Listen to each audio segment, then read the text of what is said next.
জয় গুরু, প্রণাম। আমি শ্রী গৌতম। আমার সৎসঙ্গ চ্যানেলে আপনাদের সকলকেই স্বাগতম।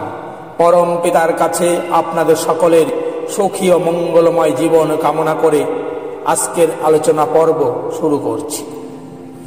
আজকের বিষয়, ভালো পাইতে হইলেই ভালো করিতে হয়।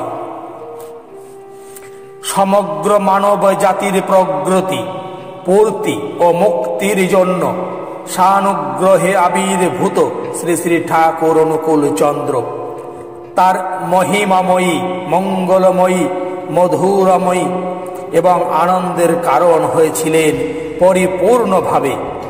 বিশেষ করে তার অগাধ বিশ্বাস ছিল নারীদের প্রতি।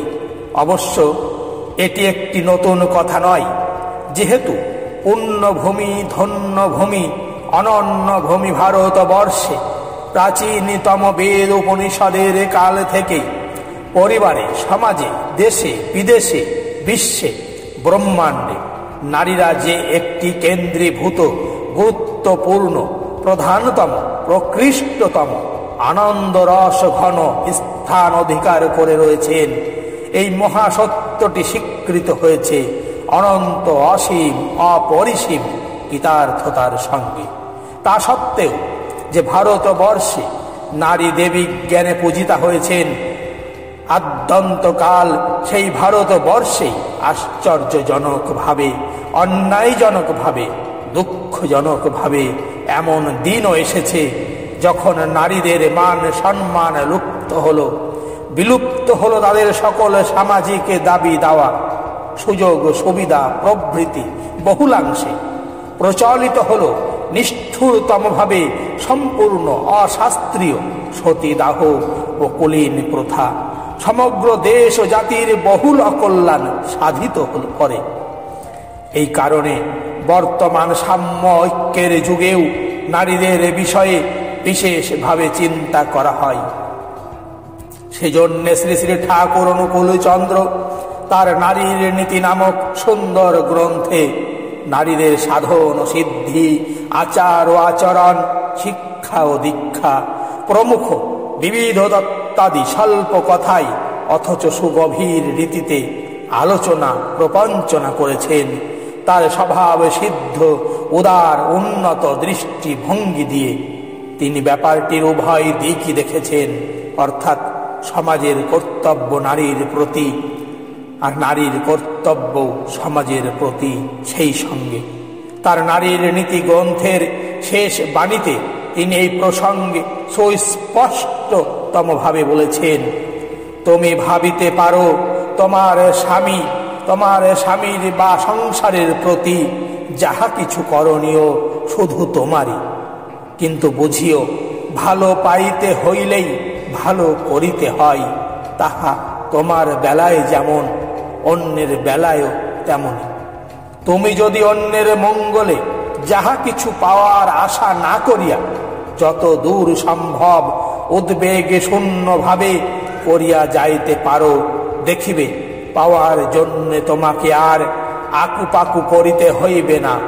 পাওয়া তো আসিবেই।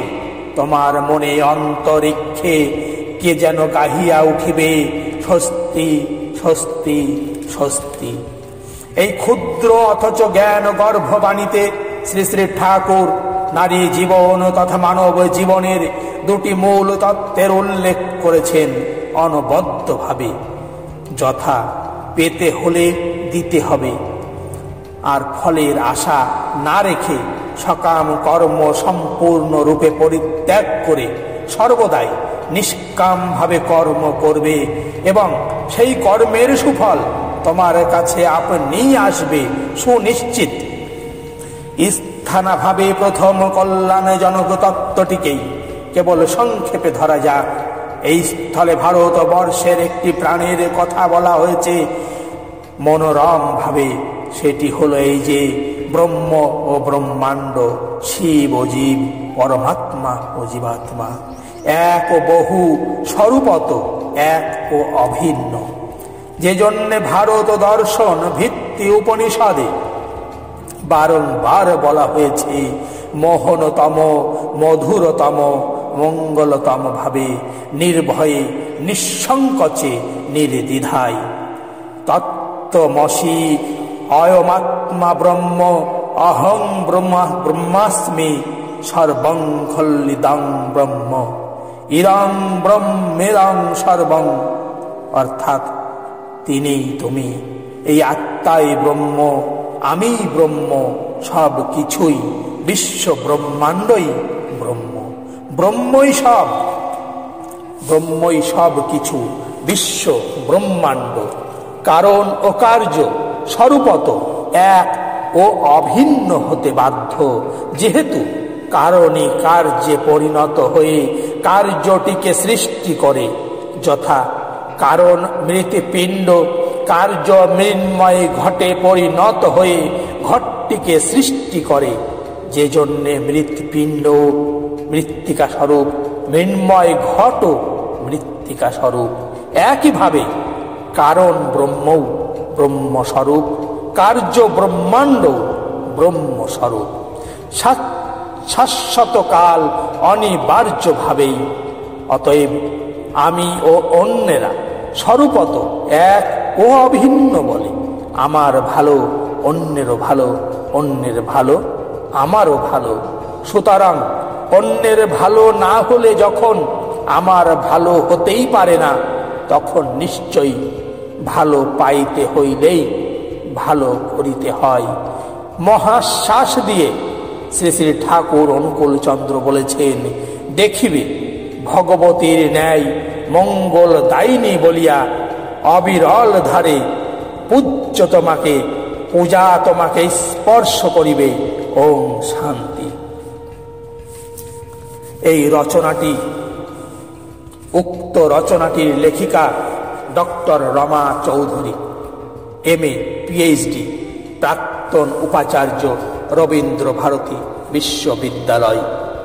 আজকের মতো আমার পাঠ পর্ব অর্থাৎ আলোচনা পর্ব এখানেই সমাপ্ত করছি।